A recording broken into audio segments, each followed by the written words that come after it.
Assalamualaikum warahmatullahi wabarakatuh. Selamat berjumpa kembali dalam edisi ketiga perkuliahan kita, mata kuliah teknik penulisan skripsi. Pada kesempatan ini, saya akan menjelaskan tata cara menemukan masalah. Bagaimana menemukan masalah? Ketika masalah sulit ditemukan, bagaimana melakukan identifikasi? Setelah lakukan identifikasi, mungkin banyak faktor yang mempengaruhi, banyak faktor yang berhubungan, maka perlu pembatasan masalah. Ketika sudah dibatasi, mungkin perlu dibikin rumusan masalah dan juga perlu latar belakang masalah. Barangkali seperti itu. Baik, saudara, pertama kita mulai dari menemukan masalah. Jadi sebagaimana kita ketahui, masalah adalah kesenjangan, pertentangan, gap antara das solen. Apa das solen yang seharusnya? Bisa undang-undang, bisa teori, bisa aturan, bisa hukum, atau adat istiadat dan lain-lain. Bertentangan dengan apa das solen itu? Bertentangan dengan das sain, fakta, fenomena, kejadian di lapangan. Sebagai contoh konkret, misalkan peraturan pemerintah mengatakan semua guru harus berijazah S1. Namun fakta dan fenomena yang terjadi di lapangan masih ditemukan sejumlah sekolah atau madrasah yang guru-gurunya masih berijazah S1. Inilah yang dikatakan pertentangan antara das solen dan das. Jadi das solennya itu aturan pemerintah. Faktanya yang ditemukan di madrasah ini. Baik, kita pertegas kembali. Sekali lagi, antara das solen dan das sain harus didukung data sebanyak-banyaknya. Karena ini bukan karangan. Karena ini bukan sebuah cerita. Karena itu ketika Anda ingin menulis das solen yang seharusnya, itu harus banyak datanya. Ya, paling tidaklah 3. Demikian juga das sainnya paling tidak harus ada 3. Jadi ini yang seharusnya, karena tadi peraturan saya ambil Undang-Undang nomor 14 tahun 2005 pasal 8. Jadi guru itu wajib memiliki kualifikasi akademik, kompetensi sertifikat pendidik. Itulah paling tidak. Kemudian ini kan undang-undang diperkuat oleh peraturan menteri, Permendiknas nomor 16 tahun 2000 pasal 11, setiap guru wajib memenuhi standar kualifikasi akademik. Jadi kalau di atas ini wajib memiliki kualifikasi akademik. Kemudian kualifikasi akademiknya itu harus standar. Harus memenuhi standar kualifikasi akademik dan kompetensi yang berlaku secara nasional, berarti standar nasional kualifikasi akademiknya. Nah, ternyata aturan ini sangat bertolak belakang dengan fakta di lapangan ketika seorang peneliti melakukan sebuah penelitian di MTS Sunan Derajat Paku Antaraksana. Kenapa? Masih ditemukan misalkan 4 dari 15 guru MTS yang berijazah S1. Kemudian kalau ini hasil temuan, berarti itu kan hasil observasi. Maka ini wawancaranya. Jadi data hasil observasi itu nggak cukup. Harus ditambah dengan wawancara. Dan ketika kita sudah mau serius, jangan hanya sedikit seperti ini. Data temuan saudara, tulislah sebanyak-banyaknya. Misalkan hasil wawancara kepada kepala sekolah, misalkan juga membenarkan 4 guru yang tidak berijazah S1 itu. Jadi tanggalnya tanggal berapa?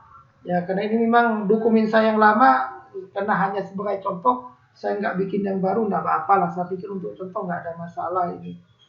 Jadi ini sudah ada 2 data yang saling bertentangan. Jadi data observasi, data wawancara bertentangan dengan aturan pemerintah. Nah, tapi ini menurut saya nggak cukup, perlu ditambahin lagi, terlalu sedikit data semacam ini. Dan saya lihat tugas yang kemarin saya uji cobakan kepada saudara itu, saudara belum serius menggarap bagaimana cara menemukan masalah. Oke, misalkan di sini yang seharusnya kita tambahin lagi.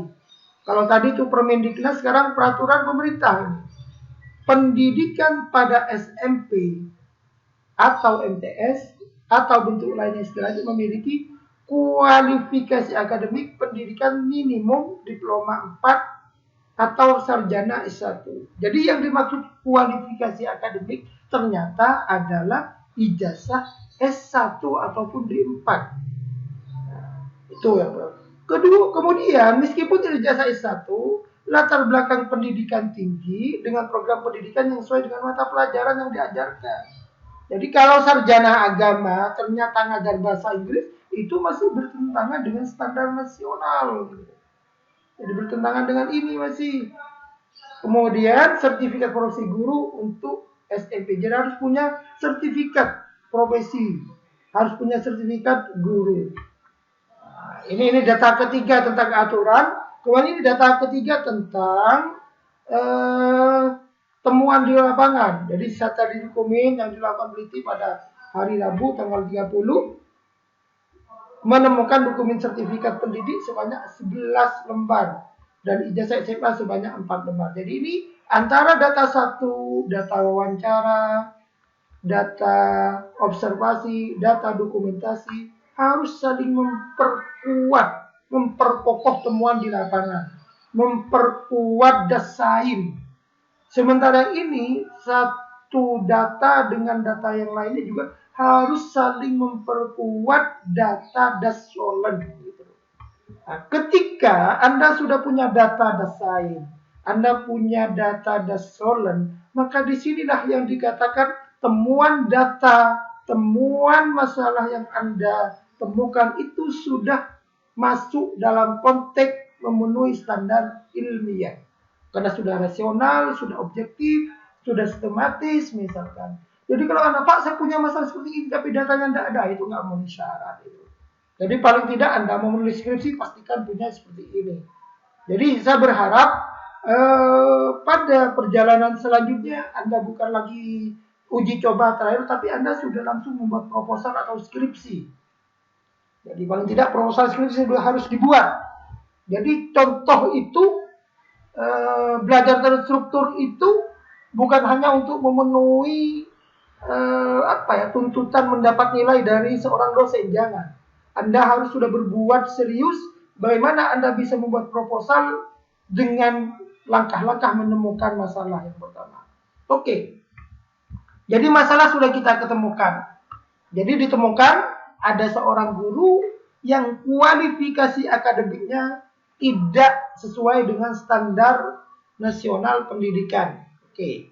Lalu apa identifikasi masalah itu? Jadi identifikasi masalah itu mencari faktor-faktor, unsur-unsur yang diduga ada hubungannya dengan masalah tadi. Ketika kita mencari hubungan masalah, bisa sebab, bisa akibat. Kita mulai dari misalkan yang akibat aja dulu. Kalau guru itu ijazahnya masih tidak memenuhi kualifikasi akademik S1, maka kira-kira apa akibat yang akan terjadi? Sekali lagi ini hanya sebuah diduga akan menimbul. Jadi apa yang kira-kira akan terjadi? Diduga akan muncul proses pembelajaran di dalam kelas tidak berjalan aktif. Namanya dugaan. Benar tidaknya penelitian yang bisa buktikan. Diduga kalau gurunya tidak memenuhi kualifikasi akademik, maka suasana kelas tidak terkelola secara aktif. Siswa tidak memperhatikan keterangan guru. Prestasi belajar siswa banyak di bawah kriteria minimal. Kira-kira ini namanya ketika guru tidak memenuhi kualifikasi akademik, maka akan menimbulkan akibat-akibat semacam ini namanya identifikasi masalah. Tapi Anda juga bisa jadi, kenapa kok guru bisa hanya memiliki ijazah S1? Nah, ini namanya identifikasi dari unsur sebab. Jadi posisi masalah itu ada di tengah. Kalau sebelumnya bisa sebab, kalau sudahnya berarti akibat. Misalkan, kenapa sih kok ijazahnya S1? Karena guru tidak memiliki cukup biaya untuk meneruskan pendidikan ke jenjang S2 atau S1 sini S1 ya. S1. Madrasah kekurangan guru. Jadi meskipun S1 karena kurang guru ya diambil saja, diterima saja laporannya. Kemudian madrasah tidak mampu membayar guru yang memiliki kualifikasi akademik karena meminta gaji tinggi. Oh, jadi madrasahnya tidak punya uang yang cukup untuk menggaji guru yang berijazah S1. Kenapa? Kalau S1 gajinya lebih gede. Ingat, ini saya buat PowerPoint ini tahun 2013. Mungkin berbeda sudah kondisinya dengan sekarang. Atau guru tidak memiliki semangat kuliah karena tidak dijamin jadi PNS. Jadi SMA itu kenapa? Dia tidak punya ini, sudah harapan mau jadi PNS. PNS terlalu banyak, PNS sulit, PNS harus bayar, misalkan macam-macam. Nah saudara, ketika Anda sudah menemukan faktor sebab ada 4, faktor akibat ada 4, ini namanya identifikasi masalah. Faktor-faktor yang diduga ada hubungannya dengan masalah guru tadi, maka saudara tidak mungkin meneliti kesemuanya ini. Mahasiswa sangat terbatas untuk meneliti semuanya ini. Karenanya perlu pembatasan masalah. Apakah saudara mengambil nomor 1 dan 2 di unsur sebab, atau mengambil 1 dan 3 di unsur akibat? Nah, kalau Anda mengambil unsur 1 saja misalnya akibat, jadi akhirnya yang saudara teliti nanti hubungan antara kualifikasi akademik guru dengan keaktifan belajar di kelas. Ini berarti hanya ngambil 1. Lalu 2, 3, 4 ini dibuang. 1, 2, 3, 4 ini dibuang. Itulah yang dikatakan membatasi masalah. Semoga bisa dipahami. Ini membatasi masalah. Jadi pilihlah 1, 2, atau 3 indikator yang ada hubungannya dengan masalah. Jadi dari hasil identifikasi masalah di atas ditemukan 4 indikator penyebab dan 4 indikator akibat. Jadi 4 indikator penyebab dan 4 indikator akibat. Jadi ini 4 indikator penyebab dan 4 indikator akibat. Sudah ditemukan semacam itu. Kalau peneliti memilih 1 indikator akibat nomor 1, sebalik, kalau peneliti memilih 1 indikator penyebab nomor 1, nah ini proses pembelajaran di dalam kelas tidak berjalan aktif, itu, yakni keaktifan siswa dan membiarkan atau tidak membiarkan, artinya tidak memilih nomor 2, 3, dan 4, inilah yang dikatakan membatasi masalah. Jadi kalau kembali ke sini dan membiarkan nomor 2, nomor 3, dan nomor 4, itulah yang dikatakan membatasi masalah. Kenapa? Hanya pilih nomor 1. Berarti peneliti hanya memilih 2 variabel, yaitu variabel X guru berijazah SMA atau MA, atau variabel Y keaktifan siswa. Berikan ini yang diteliti saudara, X dan Y, hubungan antara variabel X dan Y, hubungan antara di sini bolehlah kualifikasi akademik guru dengan keaktifan siswa. Sehingga kalau kita main judul ini tidak boleh dalam penelitian kualifikasi, kan korelasi kualifikasi akademik dengan keaktifan siswa di MTS Sunan Derajat atau A. Nah, sudah punya judul. Tapi sekali lagi judul ini sudah dibangun atas fondasi temuan masalah yang kuat yang didukung oleh data-data. Bukan seperti selama ini yang terjadi. Ada masalah aja nggak tahu sudah bikin judul. Nah itu yang dipertanyakan sistematisnya, dipertanyakan keilmiahannya. Oke. Identifikasi masalah sudah, membatasi masalah sudah. Sekarang bagaimana membuat latar belakang masalah? Saudara, tadi saya sudah suruh katakan, tolong bikin yang di Solen desain sebanyak-banyaknya. Kenapa? Biar gampang Anda bikin latar belakang masalah. Kenapa? Data Solen. Jadi data Solen, oke, saya balik dulu ya. Oke, data Solen yang seharusnya ini dan data-data ini, saudara data-data ini data-data ini akan kita gunakan nanti dalam membuat latar belakang masalah. Jadi bikin latar belakang masalah itu nanti nggak ngawur, sudah kita punya data yang mau ditulis. Oke, misalkan ini data masalah yang pertama tadi tentang yang solid ya. Ini kita pindah ke sini. Jadi Undang-Undang Guru dan Dosen Nomor 14 Tahun 2005 mewajibkan semua pendidik memiliki kualifikasi akademik. Ini hanya memindah saya. Yang di depan itu dipindah. Jadi ini juga hasil pindahan. Dipindah aja. Nah, ini yang pindah. Jadi apa maksud saudara? Oke lah, biar kuat saya kembali lagi dulu ke atas. Lah, jadi ini. Ini yang ini saya pindah. Ingat ini 16 2007, ini 15 2005, coba kita nanti cek. Ya ini 14 hanya dipindah di sini. Kalau ini yang ini nomor 11 tahun 2005 itu yang poin ketiga di Desolat. Yang poin kedua kan ada di sini 16 2007. Nah, itu. Jadi kita pindah-pindah aja akhirnya kalau sudah punya data Desolen. Sehingga apa sih yang sulit bagi mahasiswa kalau sudah punya data? Nah, persoalan kesulitan mahasiswa membuat latar belakang masalah itu karena mahasiswa itu ngawur, nggak baca, lantas nulis gitu. Mahasiswa itu sudah dijangkiti perasaan-perasaan pemalas untuk membaca. Bahkan perpustakaan kita itu sepi di kampus gitu.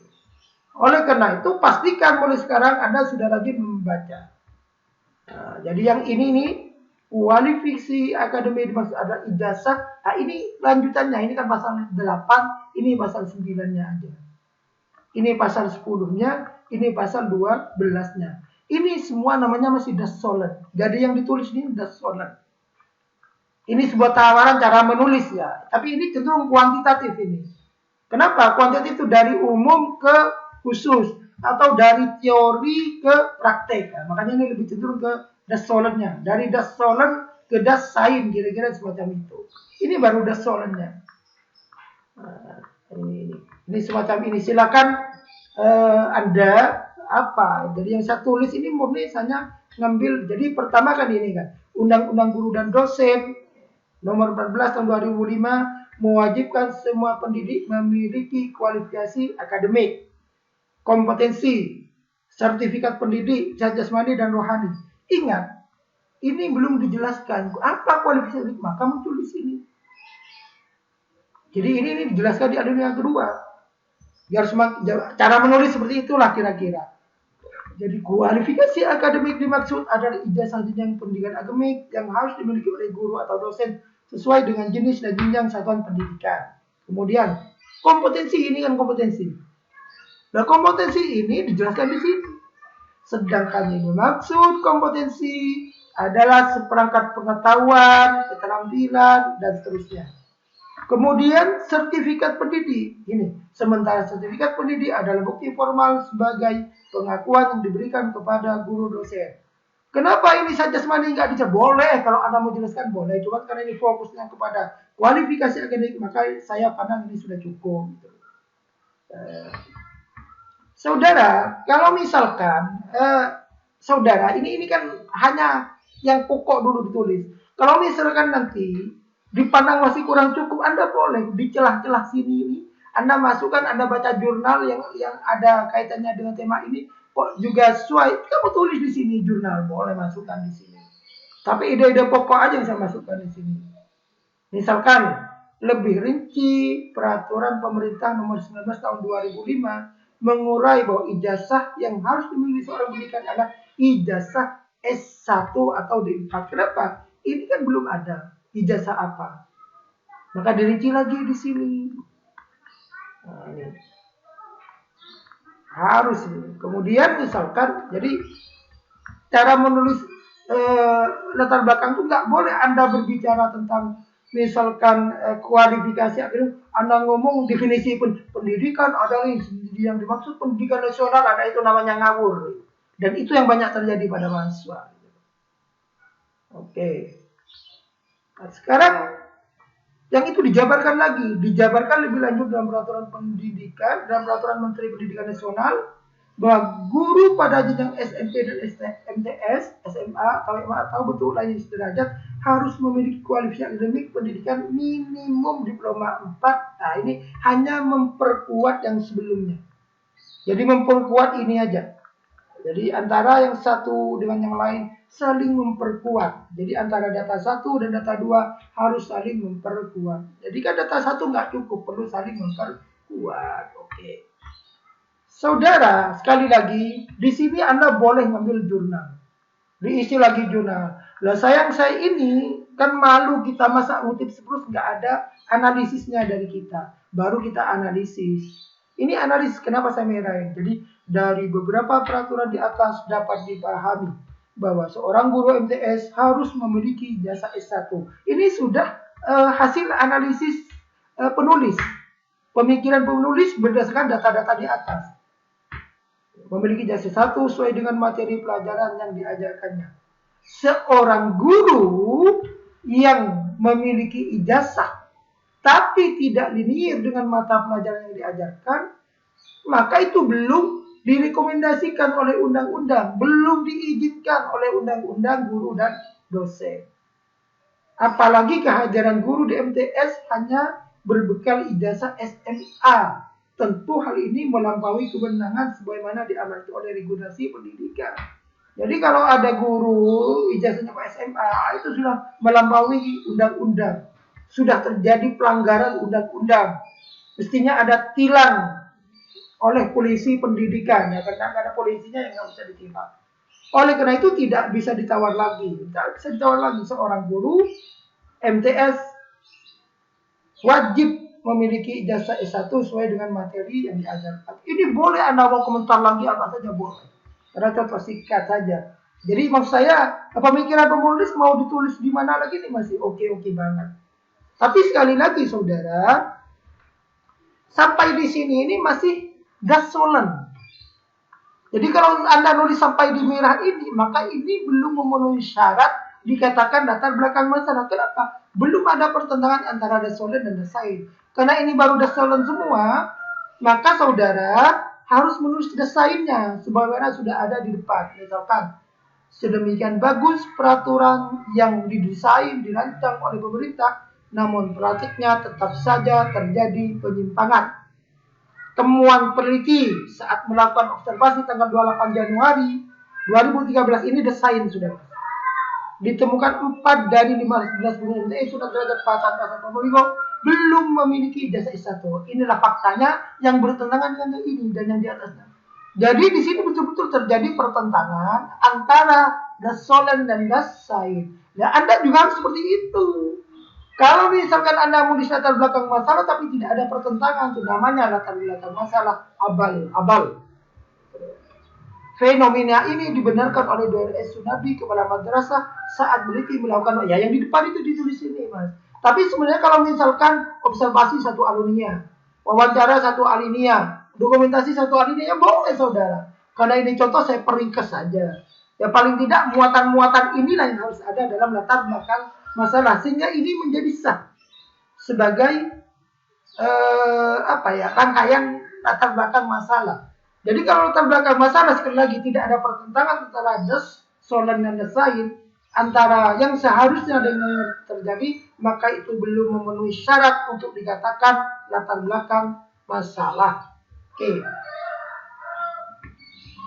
Nah ini sudah dari penulis ini, Mas. Jadi kan apa ya? Di sini juga harus disampaikan apa sih yang menarik dari sini gitu. Masalah ini apa? Kok saudara ngangkat judul ini apa sih? Kok terasa penting sekali? Barangkali signifikansi penelitian lah itu. Misalkan di sini, fakta di atas merupakan persoalan pendidikan terkait profesionalisme guru yang dikhawatirkan akan membawa dampak negatif. Ini menariknya. Dikhawatirkan akan membawa dampak negatif pada proses pembelajaran, terutama tentang keaktifan belajar siswa. Jadi dikhawatirkan kalau kualifikasi akademik guru tidak terpenuhi, maka akan membawa akibat kepada keaktifan belajar siswa. Artinya apa ini, Mas?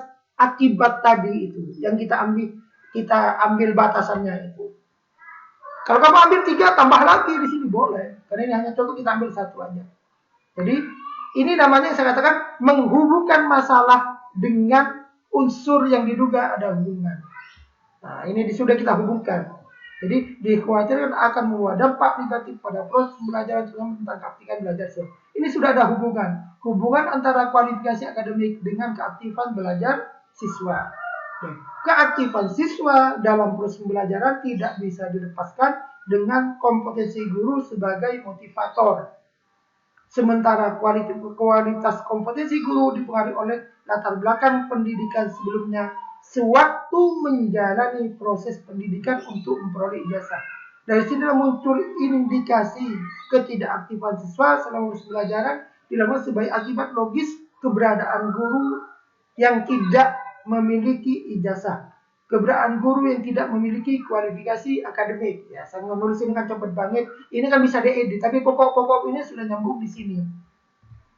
Jadi apa yang kita tulis, apa identifikasi, apa batasan, dipakai semua di sini, Mas. Jadi bukan mainan, bukan pajangan itu identifikasi, batasan itu bukan pajangan.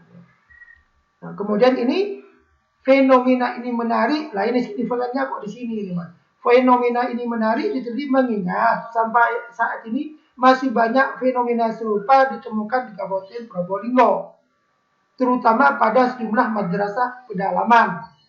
Nah, ini diharapkan dengan ujian ini hasilnya akan memberikan sumbangsi kepada guru ijazah SMA mempunyai korelasi dengan kajian. Diharapkan dengan penelitian ini hasilnya akan memberikan kontribusi pemikiran, sumbangsi. Apakah guru berijazah SMA mempunyai korelasi dengan aktifan siswa di kelas atau sebaliknya?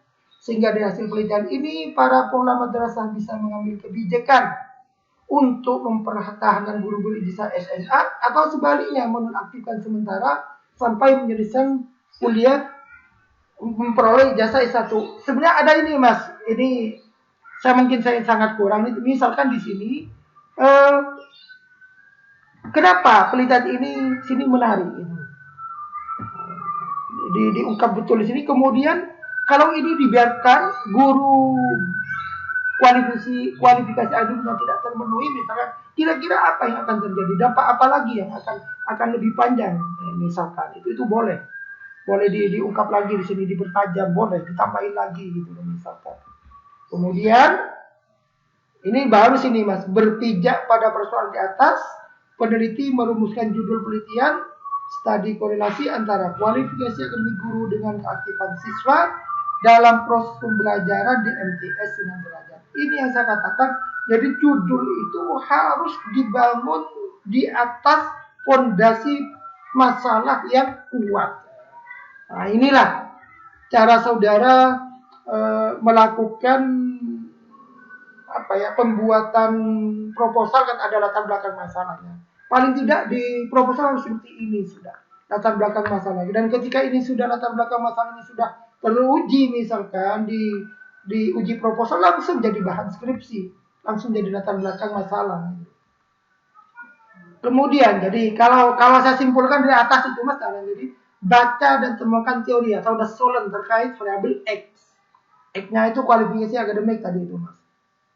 Tulislah kandungan teori pada alinea pertama dan di bawahnya monggo. Jadi intinya tulis dulu semua teori, semua dasar itu. Nah, tampakkan masalah. Berarti ini menulis desainnya. Kenapa? Ketika sudah ditulis desainnya akan terjadi pertentangan antara teori dan fakta. Tulislah variabel Y, menghubungkan itu keaktifan tadi itu. Tulislah hubungan antara variabel X dengan Y. Ya, inilah juga sama. Hubungan ini. Kemudian tulislah judul, boleh seperti itu. Paling tidak itu dari uraian di atas, kalau disimpulkan ya seperti inilah cara-caranya. Oke. Kemudian cara membuat rumusan masalah. Tapi ini sekali lagi berbau kuantitatif ini ya, Mas, bukan kualitatif. Buatlah pertanyaan variabel X. Apa variabel X-nya tadi? Kualifikasi akademik. Makanya ini, bagaimanakah kualifikasi akademik guru MTS Sunan Derajat? Buatlah pertanyaan variabel Y dulu. Bagaimanakah keaktifan siswa? Karena keaktifan tadi kritik. Setelah itu buatlah pertanyaan preposisi menghubungkan. Apakah ada korelasi antara kualifikasi akademik dengan keaktifan siswa? Jadi menghubungkan yang ini. menghubungkan ini dengan ini. Ya, itu. Baru kalau ini misalkan rumusan masalahnya ada 3, maka tujuannya juga ada 3. Apa? Jadi tujuan itu gampang. Bagaimana ini diganti aja. Untuk mendeskripsikan, untuk menggambarkan. Baru di sini yang sini untuk menjelaskan. Karena korelasi harus menjelaskan. Kalau ini kan deskriptif untuk mendeskripsikan, untuk menggambarkan, gitu aja. Nah ini hanya dirubah itu aja. Untuk mendeskripsikan, untuk menggambarkan, untuk menjelaskan. Nah, kira-kira seperti itu. Enggak sulit kok. Kemudian kegunaan teoritis, ini saudara silakan baca-baca sendiri. Jadi secara teoritis apa? Ya memperkuat teori bahwa guru yang kualifikasi akademiknya terpenuhi, maka keaktifan belajar di kelas akan terjadi. Kira-kira seperti itu. Praktisnya itu teori. Praktisnya ya kebijakan sekolah, kebijakan kepala sekolah bisa mempertimbangkan apakah sih mau tetap menerima guru yang berijazah SMA atau gimana. Itu. Oke, sekarang bagaimana cara membuat judul? Karena terkait dengan proposal ada judulnya. Judul penelitian yang lengkap mencakup ini. Sifat dan jenis penelitian. Apakah korelasi? Apakah komparasi? Apakah deskripsi? Ini dalam penelitian kuantitatif ini umum. Deskripsi, korelasi, dan komparasi.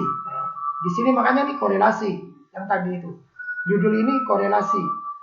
Kemudian objek yang diteliti apa? Kualifikasi akademik guru dan keaktifan belajar. Ada, udah jelas ini. Kemudian subjek penelitiannya siswa MTS Sunan Derajat. Lokasi penelitian Patokan Keraksaan. Waktu terjadi peristiwa tahun 2013. Sekali lagi saya katakan ini contoh lama yang saya ungkap ke permukaan karena memang sebagai contoh ini tidak apa-apa biar nggak ditiru lagi isinya, tapi cara-caranya saja yang bisa saudara ambil pelajaran. Misalnya ini tipologi judul. Kalau deskriptif menggambarkan satu variabel. Jadi studi deskriptif tentang misalkan. Kalau sekarang misalkan Mas saya ingin tanggapan mahasiswa terhadap pembelajaran daring di Universitas Zainul Hasan, itu cukup. Penelitian tentang pendapat ibu-ibu terhadap pembelajaran daring di Kabupaten Probolinggo misalkan, ini udah cukup gitu. Kemudian komparatif, membandingkan, nah, kalau ini satu variabel ini bagi wajib 2 minimal. Kemarin saya nggak tahu Anda yang sudah belajar statistik apa tidak. Penelitian komparasi, penelitian perbandingan antara misalkan ya, antara mahasiswa ya, antara mahasiswa belajar daring dengan mahasiswa belajar luring. Perbandingan penelitian komparasi antara nilai mahasiswa yang belajar luring dengan mahasiswa belajar daring, contohnya boleh. Seperti itu ya boleh. Contoh aja. Asosiasi hubungan tadi itu asosiasi seperti kita korelasi itu. Korelasi antara misalnya korelasi antara pendampingan orang tua dengan motivasi belajar anak pada masa pandemi COVID-19 atau pengaruh boleh itu. Ini sebagai apa ya? Ini mendasar. Meskipun terasa sepele, tapi ketika Anda mempraktekkan ini sulit sekali. Boleh Anda silakan praktekkan. Dan praktekkan dan praktek jadi. Maksudnya ketika Anda praktek ini, betul-betul sudah mau menjadi proposal, betul-betul sudah mau menulis skripsi. Bukan mencari nilai dari dosen, bukan itu. Kemudian perhatikan, judul harus sesuai dengan profesi dan keahlian peneliti. Jadi Anda kalau misalkan manajemen penelitian Islam, ya usahakan manajemen. Jangan peneliti yang lain. Pastikan judul penelitian menarik minat saudara peneliti. Sediakan ruang, waktu, tenaga, dan biaya yang memadai. Jadi Anda jangan santai-santai, waktunya sibuk, ini tidak sempat, tidak bisa. Skripsi terlebih kali sibuk, ya nggak siap, makanya nggak jadi skripsinya. Biaya yang memadai karena harus fotokopi kayak yang ini misal, harus beli paketan untuk akses data di internet misalkan. Kemudian yakin Anda bisa melaksanakan masalah dan judul yang saudara pilih. Kalau ragu jangan teruskan.